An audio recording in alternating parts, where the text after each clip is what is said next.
self-proclaimed stable genius and the would-be savior of alt-right conservatism, has been indicted yet again.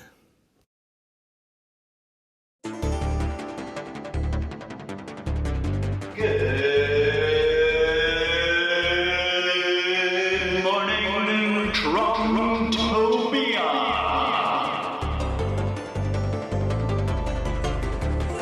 A special segment of the almost daily ZenCast. Hosted by the incorrigible Mr. Zappa.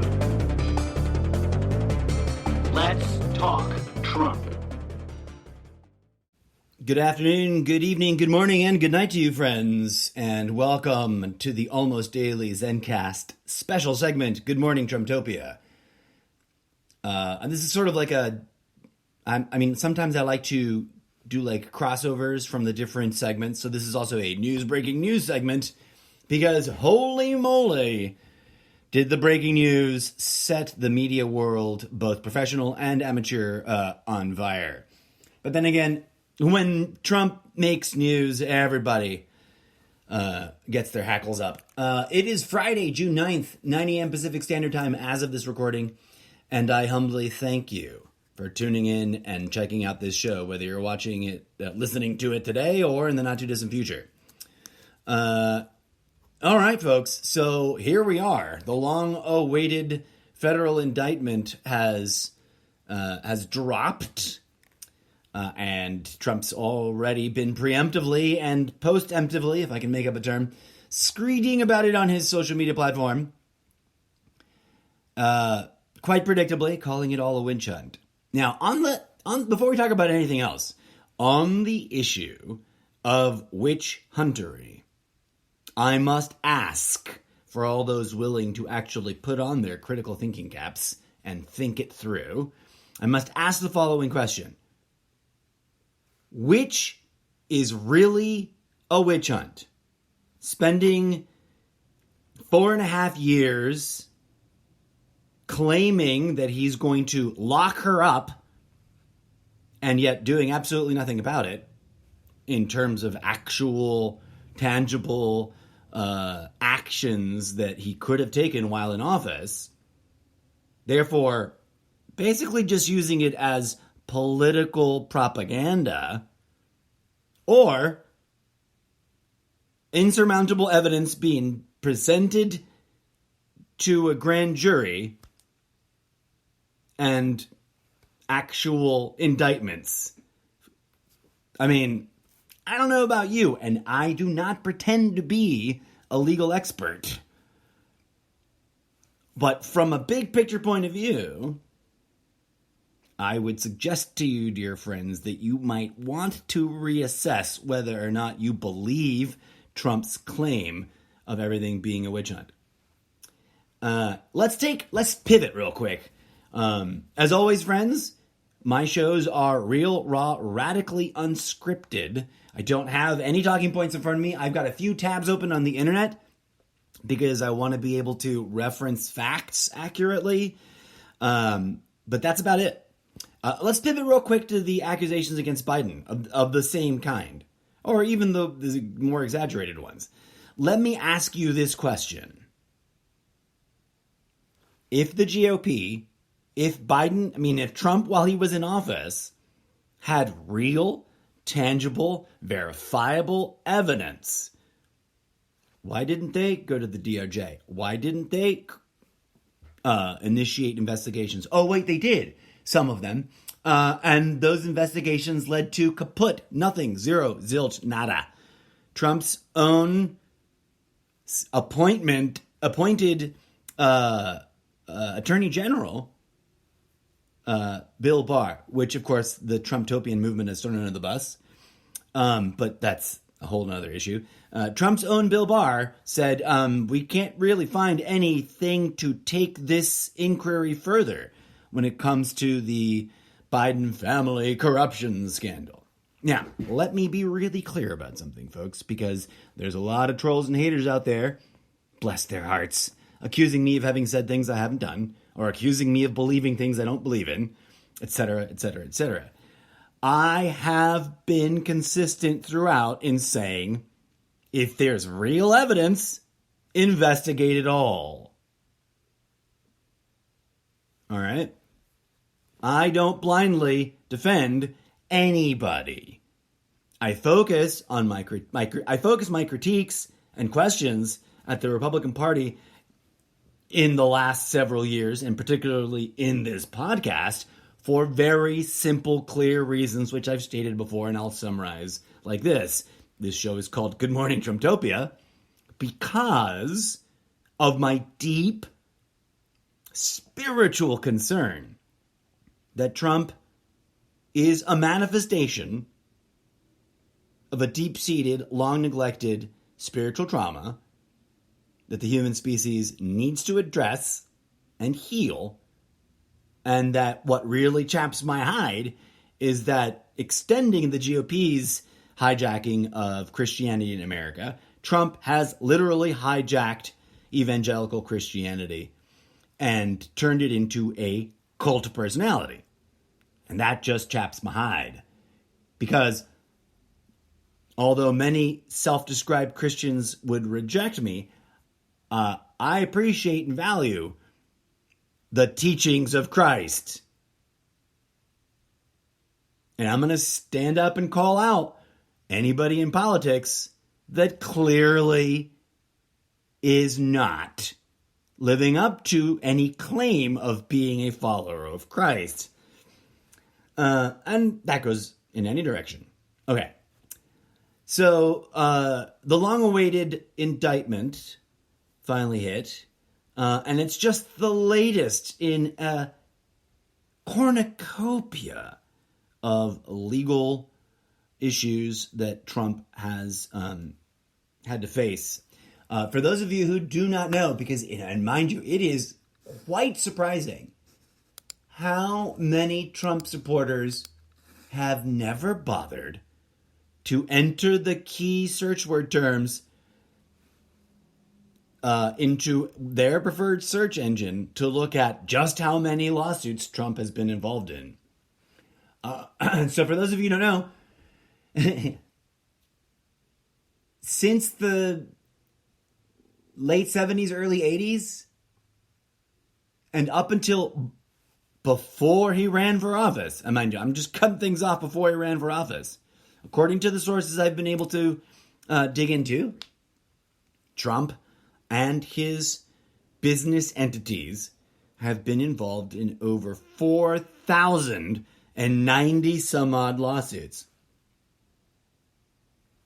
That is a really big number. Now, I get it. America is a litigious country. People like to sue each other. And it has obviously been argued that, in the words of Alan Garton from way back in 2015, litigation is a, quote, natural part of doing business. And, there's some legitimacy to that, especially in a country that sort of creates a litigious attitude and promotes that. But it's also been pointed out, for example, by James Copeland, director of legal policy at the conservative-leaning Manhattan Institute. And this is all according to Wikipedia here. So if it's wrong, it's Wikipedia's fault. According to according to this guy, James Copeland, at the Manhattan Institute, which is a conservative-leaning think tank, and many other people have pointed this out. I have pointed this out in the past. Trump uses lawsuits that he issues and the act of threatening to sue as a bully tactic. If he's been involved in 4,000 and some odd lawsuits, he has threatened at least twice as many, I would imagine. That's purely speculative. I have no idea, and I don't know if there is a going tally of the number of instances that Trump has threatened to sue. One of the most famous, though, at least most notable in my mind, is the fact that Trump, and hold on, let me make sure I got the number right. Trump notoriously promised to sue I think it's 25, I can't find the bit. There was a page on the Wikipedia dealing with all his different lawsuits, and one that drilled down specifically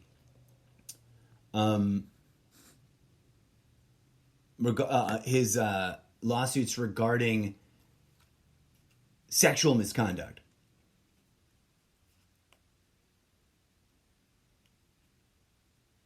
Of course, to be fair, Trump has denied all of those kinds of allegations. Oh, here we go. In October of 2016,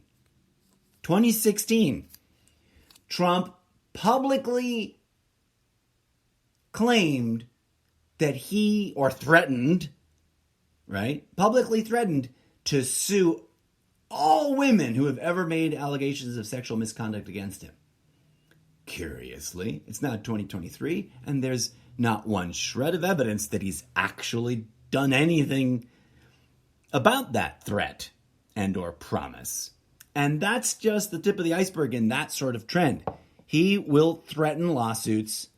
He has threatened lawsuits at people to intimidate, to arguably to, almost in a sort of witness tampering kind of way. He tries to preemptively block other people seeking justice by threatening to sue them first, and then oftentimes doesn't do anything about it. Is that the hallmark of a healthy, intelligent, and more importantly, innocent individual? Now, obviously, in all pending matters, he is to be legally considered innocent until proven guilty.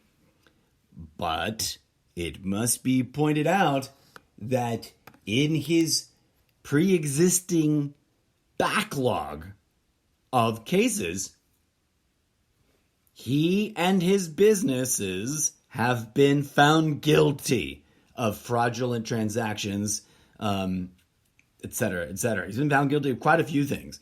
He's been exposed as a liar, as a tax cheat, as someone who will fudge with and change in a very duplicitous way the value of certain assets up or down in ways, that obviously would benefit him financially, but that are arguably illegal and immoral.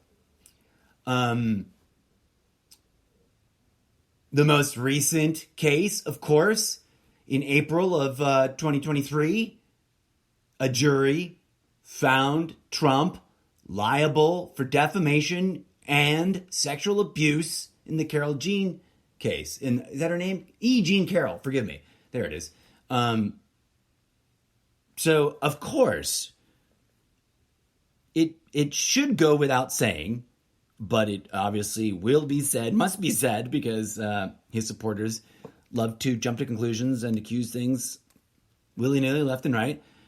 But as far as I'm concerned, in this new indictment, he deserves, and hopefully he will be treated by the court and the media as innocent until proven guilty. Now, Fox News and Newsmax and any other news organization that's trying to capitalize on his current and ongoing fascination of some 30% of the GOP voting bloc, they will bend over backwards to blindly insist that he's innocent of everything he's ever been accused, regardless of the facts involved. Now, that's, in my mind, the exact opposite of complying with the legal principle of treating someone as being innocent until they've been proven guilty. Trump University was proven in court to be a scam and a fraud, and he was ordered to pay $25 million in restitution. Has he? That's an open question. I don't know that he has. But he has most certainly been, quote unquote, fundraising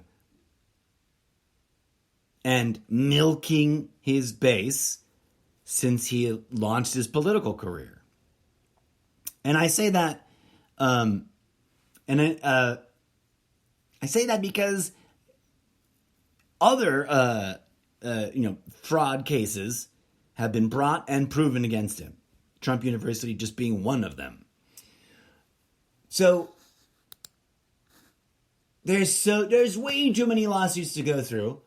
But let's USA Today did a breakdown, and I don't have a date. They curiously don't have a date, so I don't know if they're keeping it up to date here. But over on USA Today, you can find a breakdown with a graph.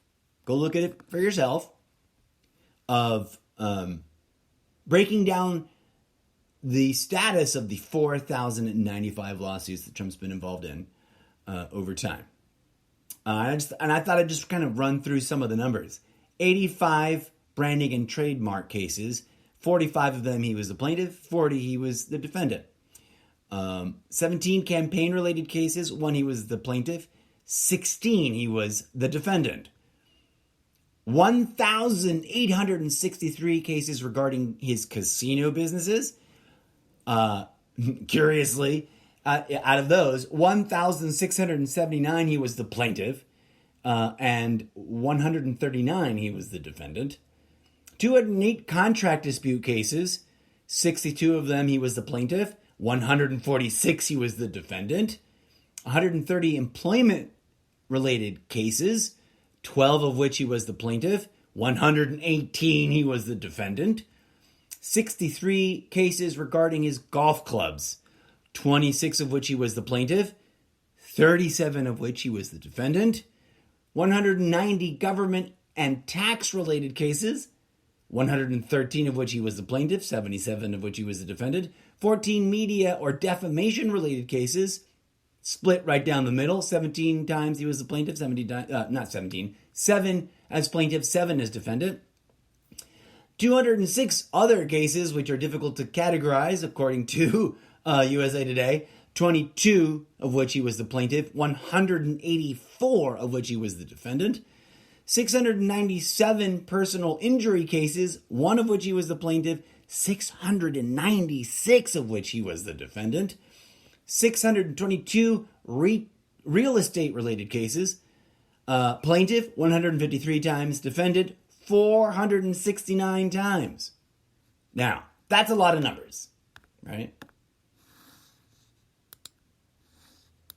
And what it makes me think about is this. You can't say that it's savvy business to issue lawsuits and then also simultaneously complain about all the lawsuits brought against you, right? And that's exactly what Trump does. That's curiously weird and, in my book, suspicious behavior. Now, an interesting thing about one little corner of that litigious world are the filing for bankruptcy cases, right?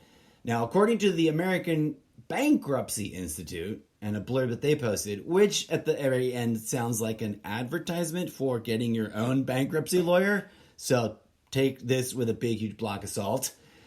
Trump has only filed, according to their blurb, only filed for bankruptcy using Chapter 11, in other words, corporate bankruptcy, not personal bankruptcy, 4 times. And they list the following instances: the Trump Taj Mahal case in 91, the Trump Plaza Hotel case in 92, Trump Hotels and Casino Resorts in 2004, and Trump Entertainment Resorts in 2009. Now, they try to spin it in this little blurb, because it isn't even an article. It's like a 1-paragraph blurb, that this actually indicates savvy business dealings.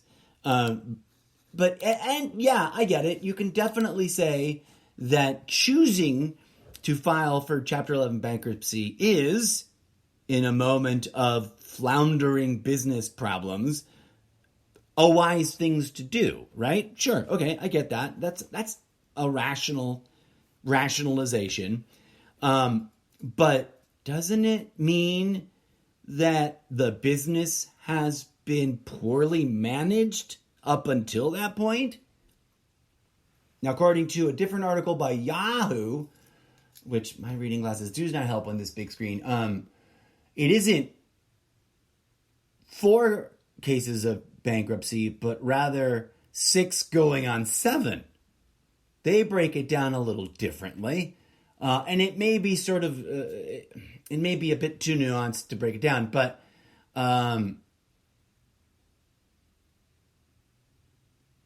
they indicate the Taj Mahal case in 91, the Trump Plaza, and the Trump Castle in 92. Then the restructuring and efforts to not liquidate, putting the casino holdings in a new company that then went bankrupt in 2004. Another company emerged out of that restructuring, which subsequently declared bankruptcy in 2009. They identified Trump's 6th bankruptcy as the Plaza Hotel case in 1998, which he bought in 1998. It went bankrupt in 1992. And they point out that his businesses have been floundering since he became president. Okay, I get it.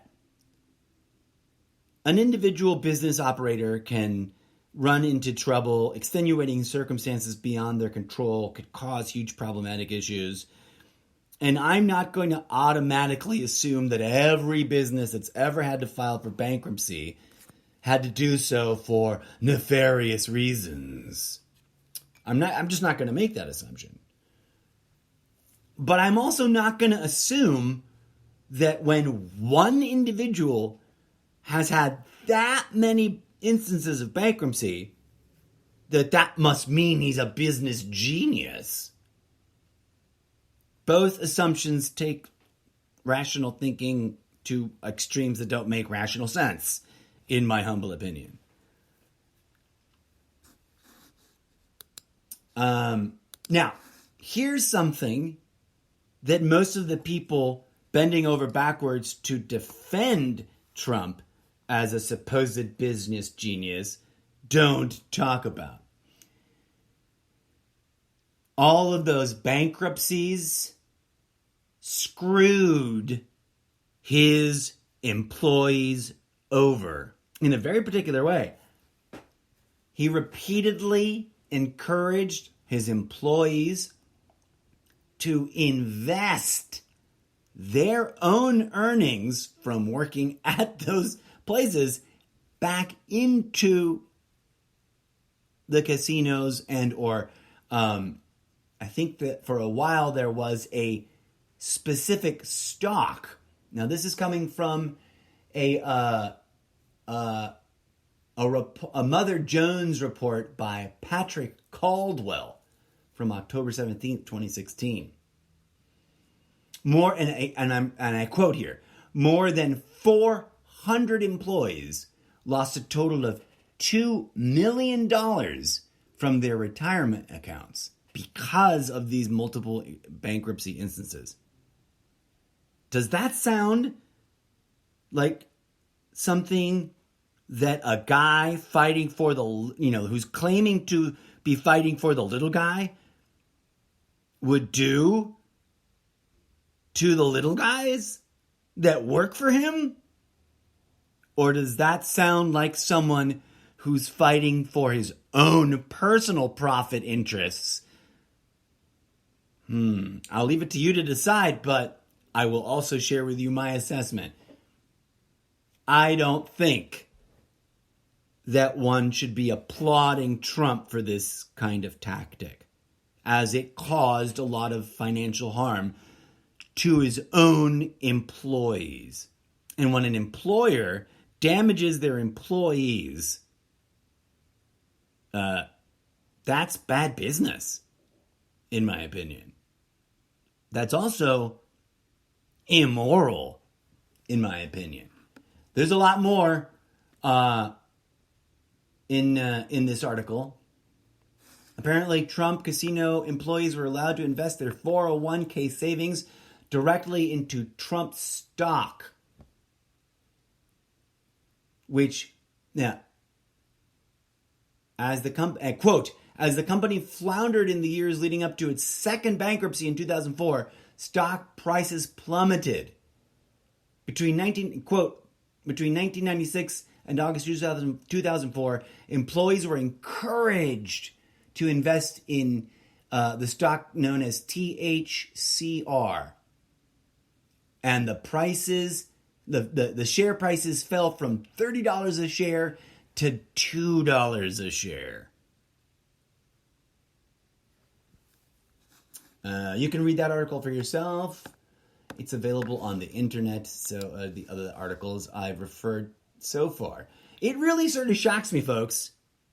It really seems, and I could be wrong, but it seems like the bulk majority of Trump enthusiasts, Trump supporters, and Trump voters have simply never bothered to do a little light reading in this direction, in this avenue of investigation. How many of them call themselves conspiracy theory researchers? I wonder. I don't know. I don't know the answer to that question, but I'd like to. I'd love to take a survey of every single Trump voter out there that voted for Trump before, and especially those who are adamant that they will vote for Trump again. And I would love to see the statistical, verified, fact-based overlap of that Venn diagram. Trump voters who claim to be self-proclaimed researchers, who then apparently, and then the third question being, the third circle in that Venn diagram I'd love to see is, did they research Donald Trump before deciding to attach their blind faith to him? Burning questions I do not have the answers to. Mostly because I don't have the time, the staff, or the capital investment bankrolling me and this show. If anybody out there wants to bankroll this show, come on down. Anyways, friends, Indictment Day, as some enthusiastic anti-Trumpers are calling it, marks a really historic moment. And let's not overlook that, right? This is the first time a former president has been federally indicted for crimes under the Espionage Act. And of course, we don't have the full details yet, as this indictment remains under seal as of this recording, me going to record this episode. And according to all the talking heads on both sides of the aisle, presumably the indictment will be unsealed next Tuesday, and that's the day that happens to be the day that Trump is ordered to surrender himself at a courthouse in Miami, Florida, to begin proceedings. That will be an interesting day. There's a lot more to discuss, but let's take a moment to cleanse the palate and enjoy a little bit of DJ Z Discotheque Synthetica Robot Rock music from the literary book series. The literary universe of the Zeppoverse book series, which you have not read yet because I haven't finished writing it. Here is Dank Darkness Underground Express, a Detroit techno remix live audio asset improvised live to tape recording. Please enjoy, and by all means, feel free to get up and boogie woogie. That's what it's for, friends.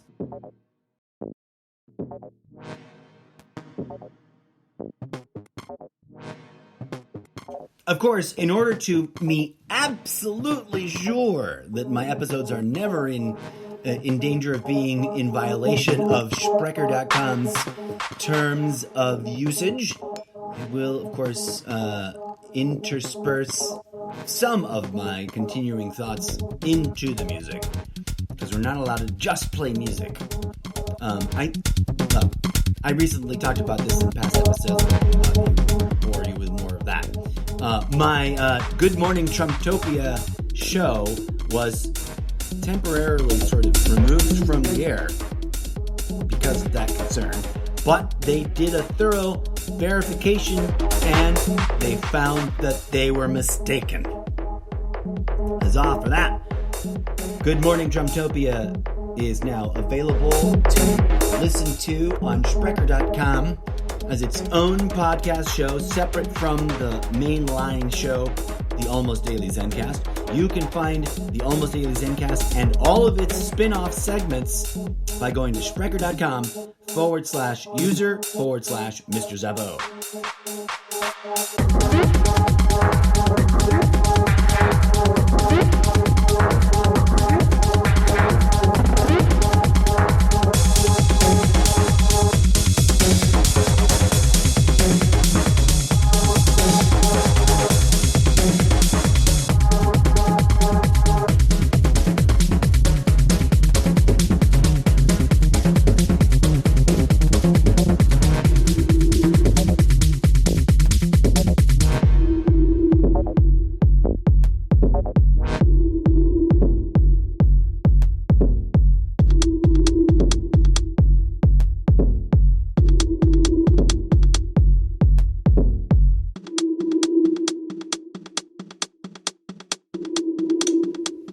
Much has been said about Trump throughout the years.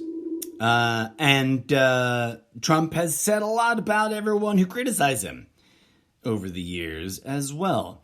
The obvious and exhausted trope is that everything is a witch hunt and he's being unfairly persecuted.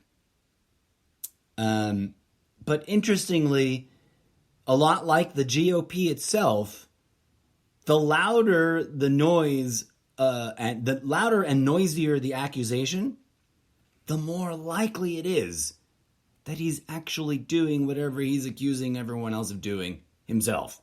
The GOP has its own track record of that. We can do a whole episode about it. Pin on the corkboard. But, I mean, there are things that cannot be denied, such as the following. Again, from Wikipedia's article, Legal Affairs of Donald Trump. And this is Donald Trump, the individual, separate from, although the line is difficult to identify, separate from his cases regarding his actions in office.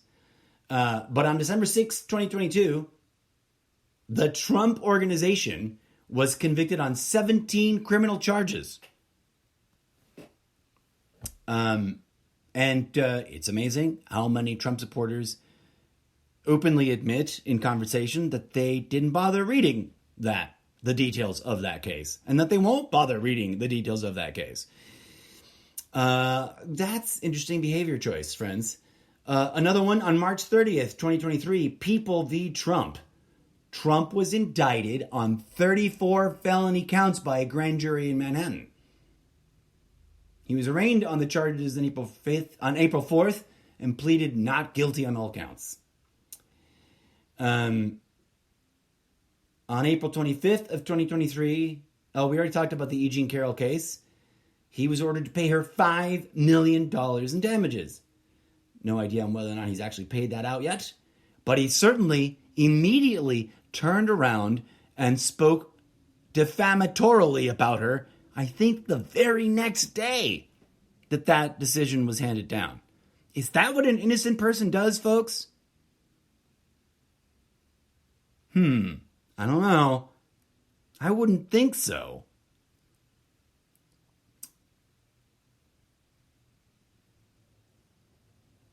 So there's plenty of pending things, right? And like I said several months back, it seemed pretty obvious for a while there that Trump believes himself capable of pulling off a Netanyahu-type presidential election run. For those of you who may not be aware, and I guess I would have pulled this up too, but Benjamin Netanyahu ran for office under indictment and apparently succeeded. Now, I'm not entirely clear on the details of those cases and whether or not they are still ongoing or if they were settled somehow or what. But, and forgive me for not having that information right in front of me. We can definitely put a pin on the corkboard and open up a few articles about that and do an episode if it's something people are interested in learning more about. But, Netanyahu has a history of cases of corruption. And that's interesting enough as it is. But let's put a pin on the corkboard there. Let's reel it back. My comment from months ago was because it was clear, well, pretty much from the day he left office, it was clear that he wanted to get back into office. Right? In fact, while he was in office and things were winding down, he started accusing, he obviously said, he said before the election even happened that the election would only be valid if he won. And if he lost, then it automatically means that it was rigged. Is that what a fair player says about a contest? I wouldn't think so. I don't think that anyone playing fair would preemptively and sort of neurolinguistically, repetitiously insist that the contest, whatever it is, a chess match, an Olympic swimming event, whatever. I am reminded of a really hilarious comic from back in that moment in time, recontextualizing Trump's claims, showing him in a bathing suit and obviously not in very good physical shape, and claiming that participating apparently in a swimming contest, and that it was all unfair and rigged if he lost. And the only way that it could be fair and valid was if he won. And everybody else on the diving blocks ready to swim are clearly fit-bodied athletes, and Trump is depicted as sort of, a potato shape. Now, I don't like indulging in body shaming or in personal ridicule.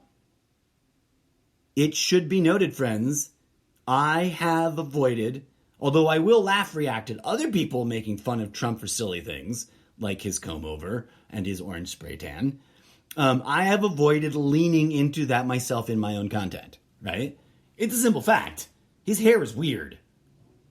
And plenty of comedians has made fun of it in a bunch of different ways. And yeah, I freely laughed at that. But I have avoided, leaning into that as some primary tactic. I prefer, despite all the accusations of supposedly having said that I hate Trump, I never have said that. And I don't think I've ever leaned into hateful language of Trump.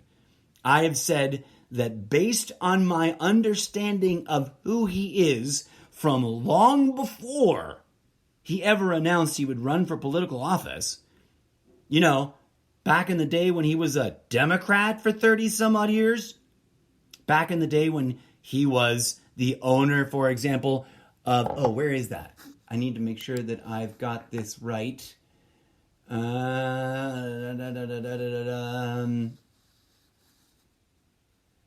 on, I'm looking at, there we go. There is a Wikipedia article, Donald Trump's sexual misconduct allegations, that digs deep into the other things. He was the owner of the Miss Universe franchise, which owns both Miss USA and Miss Teen USA. From back in the day, he's been accused on multiple occasions by multiple people of going into the dressing rooms, specifically in the 1997 season, in the 2000 season, the 2001 season, and the 2006 season, going into the dressing rooms of the women participating in these contests while they were all in various states of undress.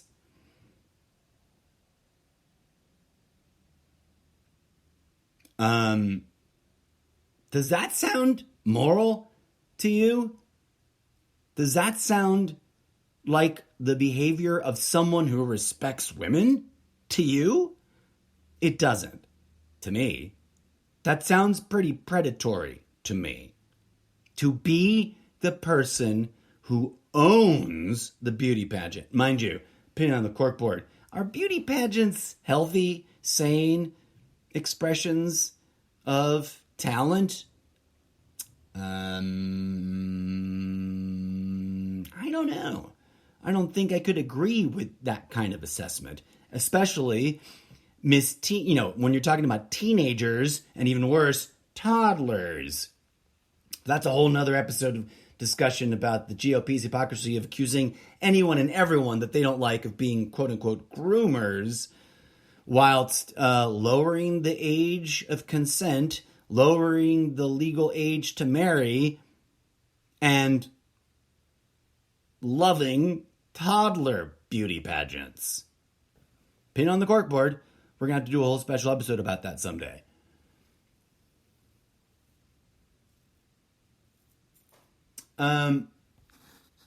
Here's the thing about Trump and his legal history. His tactics are pattern recognizable. Like, he is remarkably consistent in blanketly denying any and all accusations, using every imaginable delay tactic during the course of litigation, issuing the threat of countersuing or preemptive suing, and then obviously oftentimes never following up on that, and settling cases out of court, and then oftentimes not paying the settlement. When you take a big enough step back and honestly acknowledge the realities of Trump's 40-some-odd year history of legal turmoil and cases and problematic issues, one finds it difficult. I find it difficult. And I've honestly have, from the beginning, tried to give Donald Trump as much benefit of the doubt as humanly possible. The problem arises is when you look into the details of the case. Multiple cases, 4,000 cases that he's been involved in, either as a defendant or the litigant. It gets harder and harder and harder to blind-faithedly swallow his public declarations about his legal woes. It just gets really difficult. It starts to feel like bending over backwards to ignore reality. As always, friends, I'm not here to mock, ridicule, or insult anyone for supporting Donald Trump, for voting for Donald Trump, for believing Donald Trump. I'm here to ask why, in the face of growing, insurmountable mountains of evidence, why would you continue to support this guy, right? Conversely, I've been accused of blindly defending Biden. And the reality is, no, I've never made any statements that blindly defend Biden. And for the record, I'll say it again, and I'm sure I'll be forced to say it several times more, I'm of the opinion that politicians, irregardless of party, should be vetted thoroughly before getting into office and should be investigated whenever plausible, evidence-based issues or accusations or situations arise that deserve being investigated. It's as simple as that, folks. And there's a lot of, I've made an episode before from a personal perspective, but there's something to be said at a societal, political, socioeconomical perspective of the obvious hypernormalization of the weaponization of false accusations. That's an immoral tactic, folks. To make a false accusation against someone for the explicit purposes of defaming them and distracting from whatever it is they're trying to do, and or distract from whatever problems are coming at you, is a bullshit malarkey tactic, in my humble opinion. All right, let's put pins on the corkboard for that. We'll play a little bit more DJ Zed. We'll keep it nice and short because this episode is much longer than I realized it was. Already been going for 45 minutes and 30 some odd seconds. Here is Lessons in Simplicity, DJ Zed, from the Next Gen album, Retro Synth 101 Remix Live Audio Asset Entertainment Live to Tape Recording of Digital Engineering from the literary book series, from the science fiction action adventure book series. I've just flubbed that. Here's the music.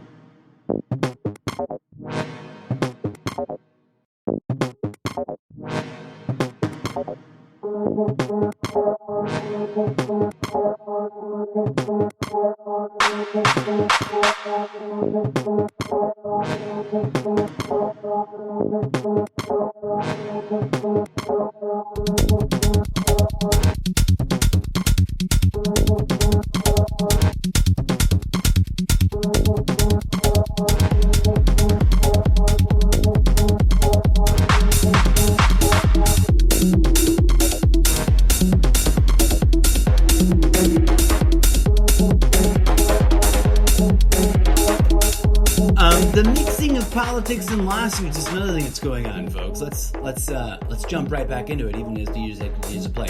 Between October 2021 and July 2022, and this is something that I think the GOP voting bloc should not be happy about. I don't know why they just ignore this.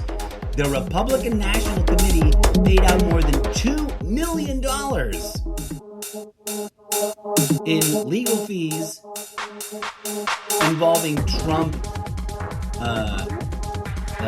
legal cases in his capacity as president. Well, I guess but also in personal and business capacities, right? So, like, it makes sense, I guess. Although I don't know what rules they may have bent there for the RNC to pay attorneys to represent Trump in cases specifically regarding his actions in office as president. But to also pay out money for personal and business lawsuits, that doesn't sound right to me. I'm also fascinated by the fact that in January of 2023, a federal judge fined Donald Trump and his attorney nearly $1 million, and in his decision said, quote, he characterized Trump as, quote, a prolific and sophisticated litigant who is repeatedly using the courts to seek revenge on his political adversaries. Isn't that something that Trump constantly accuses the Democrats of doing? Interesting, huh? So, I mean, honestly, folks, everyone who supports Trump should be encouraged to do a little bit of research, quote unquote. And I don't listen. Let me clarify there. There's different, like, the word research is used to indicate a lot of different things, ranging from actual laboratory work, investigating facts at a, scientific experimental level, to watching difficult to verify, quote unquote, documentaries on YouTube. Some people even, call themselves researchers when all they're literally doing is reposting conspiracy theory content delivered to them by corporate algorithms, using obviously biased keywords when they search for more content. Put a pin in the corkboard because I've talked about that before, and I'm sure I'll have to come back and do a special episode specifically about that. But in my humble opinion, to give you a quick bottom line, some of that the one end of the spectrum that's just like looking at things isn't research. I don't use that word in regards to what I'm able to do. I don't call myself a researcher, quite specifically, because I'm well aware of like the threshold of where I draw the bar, where I place the bar of what I think research is. If I were to ever say to you guys, I'm researching this thing, this issue, or a conspiracy theory or whatever, I would only use that terminology if I was actually going out in the field and interviewing witnesses, participants in whatever, activities or events that I'm researching, and attempting to independently verify for myself with my own eyes whatever it is, whatever the issue is at hand. I think it's much more sane to say, I looked into something and acknowledged the limitations of that, right? I've just looked into Donald Trump's history as a litigant and defendant in court cases. Have I been able to personally, independently verify each and every single one of the cases referenced? Obviously not. And I never pretended to. And that's, I think, an important distinction to make, because a lot of self-proclaimed researchers aren't either, and yet they are pretending to. Just like, in my humble opinion, a lot of the things that Trump has claimed to either have done, be doing, or about to do politically, he really didn't, or hasn't, and isn't doing. How many years did he lead his audiences at rallies with the chant, "Lock her up"? Let's come full circle on this, folks. Because, everybody who supports Donald Trump is mindlessly chanting, "It's a witch hunt." Oh, I wish I'd thought ahead to pull up the definition of the term witch hunt. Let's look at that real quick. I sometimes like to do this, sometimes don't, because it can get spiral out of control. But let's look up the definition of witch hunt. I misspelled it, obviously. Well, I mistyped it. I didn't misspell it. According to definitions from Oxford Languages, it is a noun, historical, a search for and subsequent persecution of a supposed witch. Duh. Right? That's its origin. The informal, a campaign directed against a person or a group holding unorthodox or unpopular views. That's interesting. That's not really that's not the same way in which Trump is using it, is it? Although I guess it could be interpreted as such. My understanding, based on Trump's own use of the term in his public pronouncements, he's using it to mean that the investigations are rigged, fake, and not bringing anything of value, right? Like, this indictment is the result of a witch hunt. Therefore, the indictment is invalid. But curiously, this indictment came out of a federal grand jury investigation in which an impaneled jury listened to testimony and evidence from whom? Trump's own staff, from his businesses and, his, people who are, in theory, close to the events in question.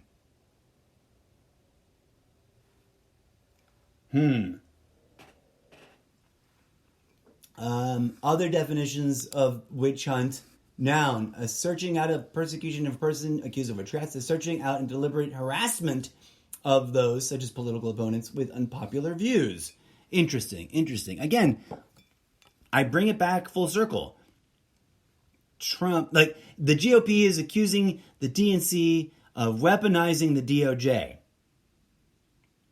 And yet, they literally tried to do that when Trump was in office.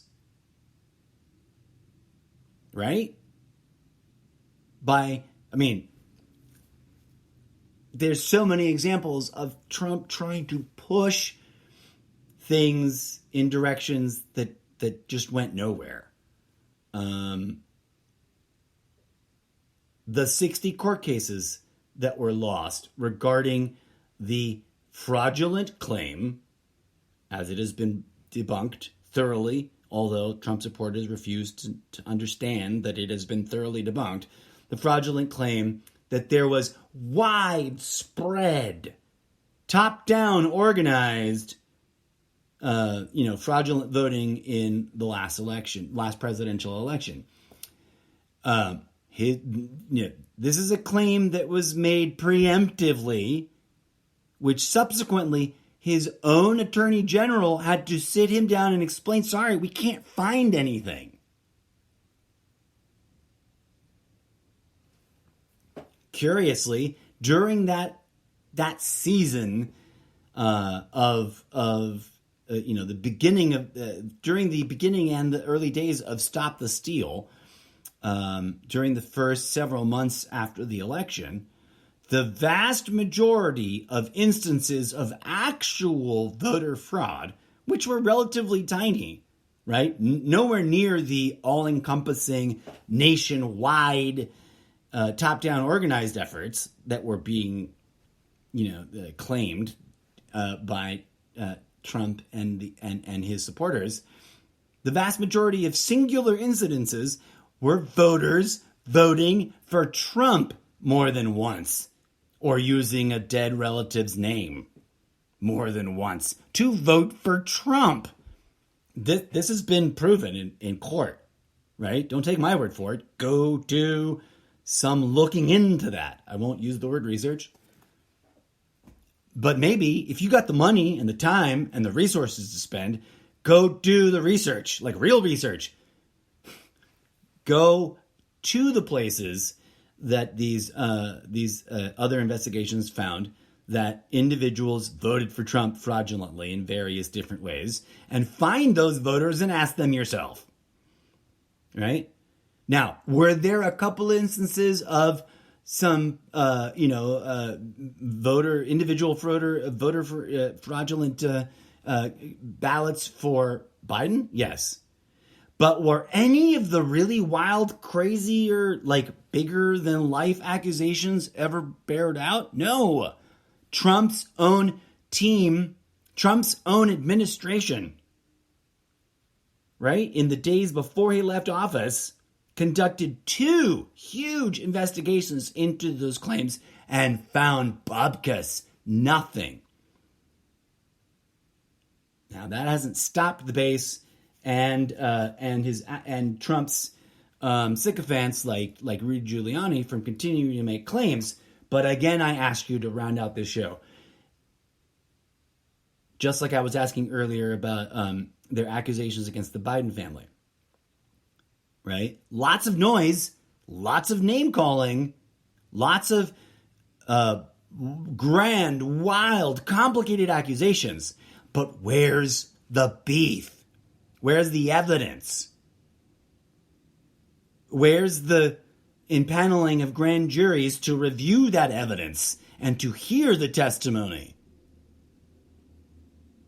I'm sorry, but I am firmly of the conviction that if Team Trump et al.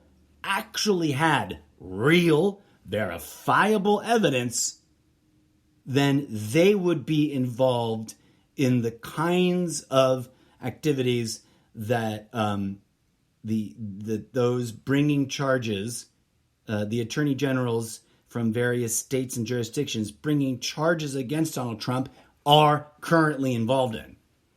Primarily, the gathering of that evidence, the vetting of that evidence, the presenting of that evidence in a setting like an impaneled grand jury or in a court case in front of a judge and a jury in a courtroom.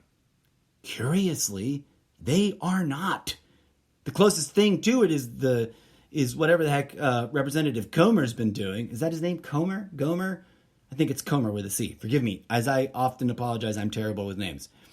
But even he had to admit that he didn't really have any evidence.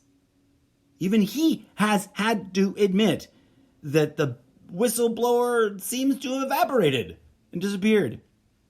Now, there's a new set of hubbub around a particular document that director, is it Ray? I can see his face, but I can't remember exactly what his name is. But the director of the FBI shared with the two top-ranking members of that committee, Comer and I'm terrible. I can see his face and the little bandana he was wearing the last segment I saw him on the news because he's recovering from chemo for whatever kind of cancer that he was going through. Is it Raskin? These two bipartisan members of that committee, got to see this document. The FBI director refused to let it be propagated further. Why? Yeah, according to the Republicans, because it's part of a cover-up. But according to Director Ray, who, by the way, was appointed by Donald Trump, it's because they're actually still investigating the allegations made in the document. Now, according to reports I've seen in various outlets and statements made by former members of law enforcement community that apparently are familiar with this document, that document doesn't have any actual evidence in it. Now, I just recently read a headline, and again, I haven't been able to vet it. This is just in the time right before I came to air. I saw, it wasn't a headline, I saw a post on social media making the claim that Director Ray has capitulated and will be releasing the document. And followed by hallelujah as the truth is coming out. And I had to point out I dropped into that comment thread and said, oh, by the way, you guys, that document's been discussed several times before. And apparently, according to people familiar with the situation, doesn't have any evidence in it. It just has empty accusations. So that's not proof. An accusation without evidence is not proof of anything. Okay? So the paradox is quite outstanding. And Trumptopians will bend over backwards to rationalize it any which way from Sunday except the most realistic, and they refuse to accept the reality that Trump's business has been found guilty of fraud. Trump's charities, multiple of them, have been found to be guilty of fraud. Trump's fake university was found to be a fraudulent endeavor. That's a pretty intense track record for someone who continues to insist that it's all a witch hunt, while simultaneously, during the course of all of these years while he was in office and, still now, literally conducting his own campaign of false accusations, which do qualify on their face as witch huntery. Things that make you go, Now, in terms of where we are right now historically, things are going to start to unfold more and more dramatically, folks, because there are at least 3 more cases pending which are likely to indict probably before this year's out, probably sometime in the summer and very early fall. The case in Georgia, the other case that Mr. Smith is handling about January 6th, and then another case, I had it in front of me, I lost it, and I don't remember what it is. I apologize. Like I said, this show is real, raw, and radically unscripted. I'm not reading from a teleprompter here. And that may make the show more interesting to you. That may give you reason to completely dismiss the whole thing. 'Tis what it is. All I ask is that you hear me out and apply actual critical thinking skills, please and thank you. And never, ever, ever just blindly take my word for it.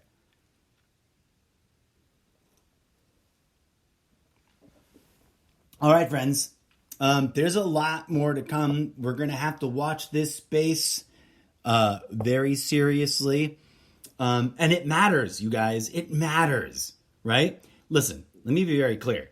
I've never pretended that the American two-party system is virtuous and true and free of problematic issues and corruption.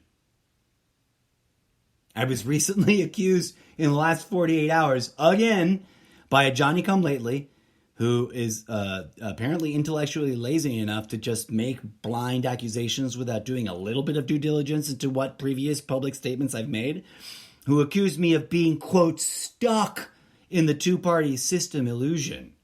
I'm sorry, folks, but that accusation can't stick on me because I have been openly, publicly questioning and asking deep questions and sort of calling out the weird irregularities and problematic issues that I see with the two-party system since Ronald Reagan was in office. Now, obviously, I haven't been on social media doing that since Ronald Reagan was in office. When I say that, I mean that in my life, conversationally, with people that I know, with friends and family, and whenever I have engaged in public discourse. Now, anybody who goes on my Facebook will realize that the further back you go, the less and less political stuff I talked about. Now, Facebook isn't the internet in its entirety. Facebook isn't all of social media in its entirety.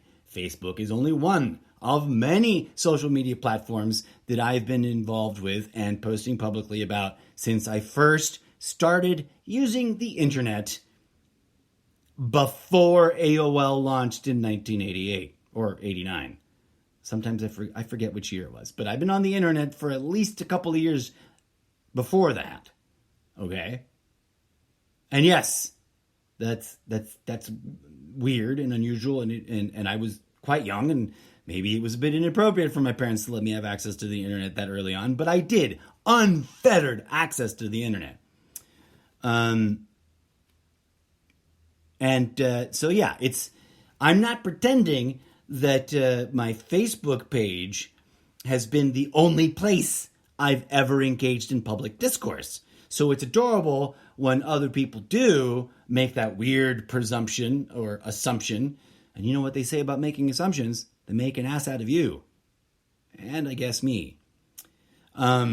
Mostly you, though. If you're going to make weird assumptions about me and then project those assumptions on me and then proceed to assume that your assumptions about me are correct, the only one standing around looking like a fool, my dear friend, is you. And I say that with love and forgiveness because it's adorable and hilarious. Now, in terms of what I've discussed on my podcast show, 7 years solid of saying what I've had to say, always with the caveat of realizing that I could be wrong. If I'm wrong, and it's pointed out to me, and it can be verified and confirmed, I will gladly apologize and update my stance. All right? But let me end the show by clarifying something. I've had to say it before, and I'm sure I'll have to say it again. Pardon for the overuse of that catchphrase today. But my opinion, my assessment of Donald Trump is not based on the left-wing media and political spheres commentary about Donald Trump. My assessment is based on Trump's words, Trump's actions, and surveying the full spectrum of commentary going on from the left, from the middle, and the right. And the application of critical thinking skills and you know and the upholding of my own precepts of what is moral and just, what is truth, and what is, you know, appropriate for a public servant in office. No matter how many times a Trump supporter accuses me of just being a shill for the left-leaning media, I'm gonna keep saying what I gotta say, right? Because this show is a show about my observations from my own nuanced perspective about what's going on in the world around us. And in particular, here in this great nation of ours, the United States of America, which I have never pretended is perfect and free and pure of corruption.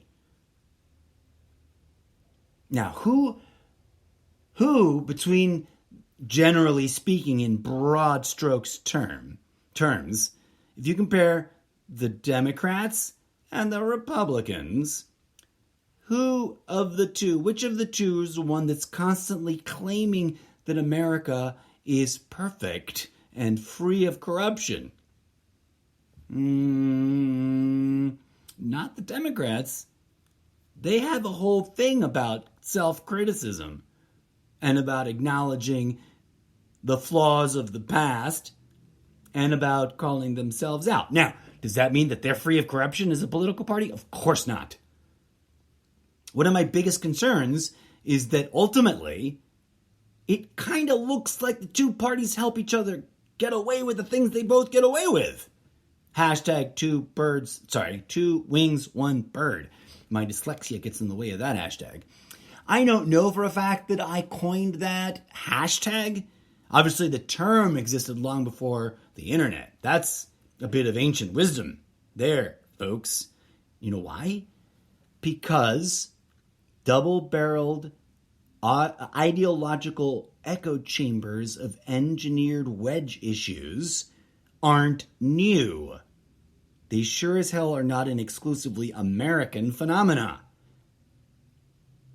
Humanity has been dividing itself along ideological lines, creating echo chambers, using ideological constructs, and engineering wedge issues of endless and intractable argumentation for as long as society has been society, as far as I can tell.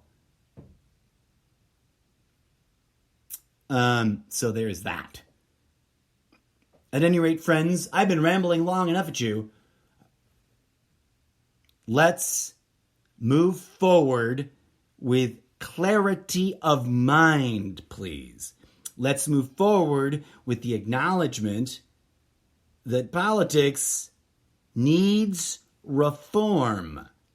And let's move forward with an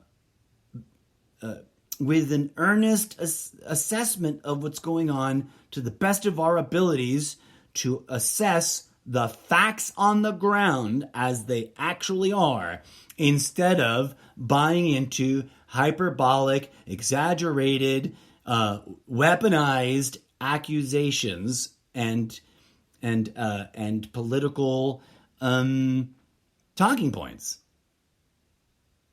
All right, I'm kind of spiraling here. Thank you so much for listening. This has been an episode of Good Morning Trumptopia, a special segment of the almost daily ZenCast.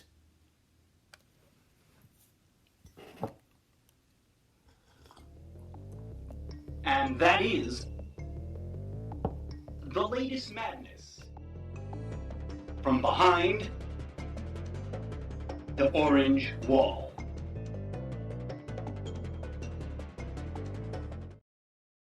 Thank you for listening. Stay tuned for more.